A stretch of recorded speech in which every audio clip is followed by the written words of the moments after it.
Hi guys! So, naisipan nga na naman namin gumala ni Mr. Tan at nakaabot kami dito sa Tondo sa Chinatown. So, pumunta kami sa isa sa mga favorite naming restaurant dito.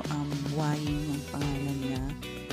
And umorder na nga kami since ang daming tao. So, na-serve na rin yung mga order namin guys. And isa-isahin ko sa inyo kung ano ang order namin.